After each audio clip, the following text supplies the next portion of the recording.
Ladies and gentlemen, it is a great pleasure to present the OECD report on enhancing productivity in UK core cities. Now, core cities are a group of 11 large cities in the United Kingdom. They're called core cities because they represent their respective regions' focal points and have forged a strategic partnership to enhance their economic performance. Productivity levels in core cities are only 86% of the UK average. Now, this is the weakest performance of second-tier cities among OECD countries. Now, some of these countries have a comparable urban structure, some not so much, but for example, productivity in second-tier cities in Australia is 30% higher than in the UK core cities. Now, you could say, well, Australia is so many thousands of miles away, but let's look at neighboring countries. Well, the gap between core cities in the UK and second-tier cities in the case of Germany is 30%. In the Netherlands, 26%. In France, 23%. Italy, 18%.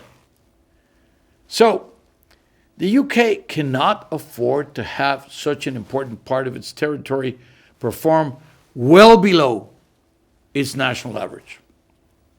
Now, why is productivity low in core cities? Well, in our report, we have identified two main causes. First, workforce and sector composition holds back productivity in core cities. Productivity is lower because workers in core cities have lower education levels than those in the rest of the UK. Our analysis shows that if the workforce and sector composition of core cities caught just to the national average, productivity in core cities would increase by more than 7 percentage points.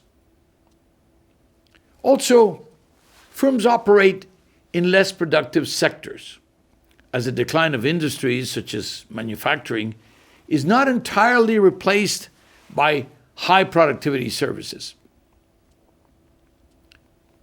Second, there are differences in spatial productivity.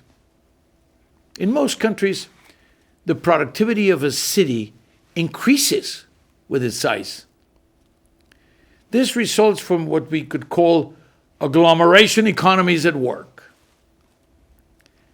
Our estimates show that if core cities in the UK benefited from their size as much as French or German cities do, their productivity would go up by more than 4 percentage points. Now, there is no one-size-fits-all solution, and of course, policies have to adopt a place-specific approach. But it's very clear that strengthening the skills of workers that have low levels of formal qualifications is essential.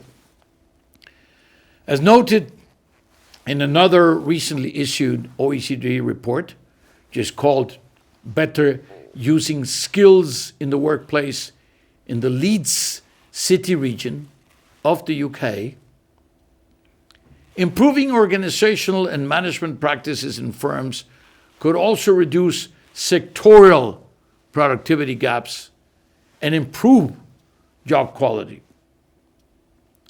Additionally, then you have the problem of labor participation rates.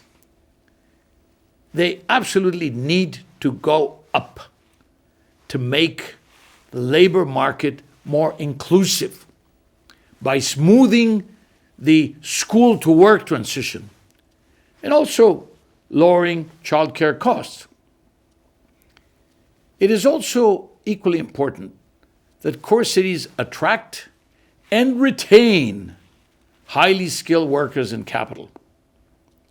One example is well-designed, high-quality urban spaces with dense, mixed-use neighborhoods, which help encourage knowledge spillovers and boost innovation.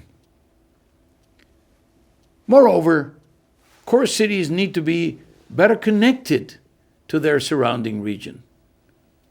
For instance, through more effective public transport provision, a better spatial planning, all this will support stronger agglomeration economies.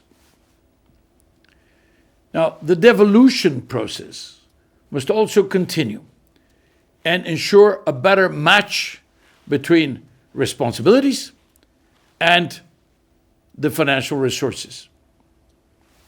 This is particularly complex in the UK, which is nations with distinct local government structures. But it is achievable. Then last but not least, multi-year budgeting can also help core cities plan and prioritize their spending more strategically and ultimately boost local growth and productivity. So, dear friends, ladies and gentlemen, the subnational dimension of productivity is becoming more and more important. How do we make core cities more productive, but also more inclusive, more sustainable? You will find the answers to this question in this report. And remember, development is always a bottom-up process. It always starts at a local level. So let's keep working together to make our cities and our regions the central engines of prosperity and well-being for all our people. The OECD is ready to continue to help you achieve this endeavor. Thank you.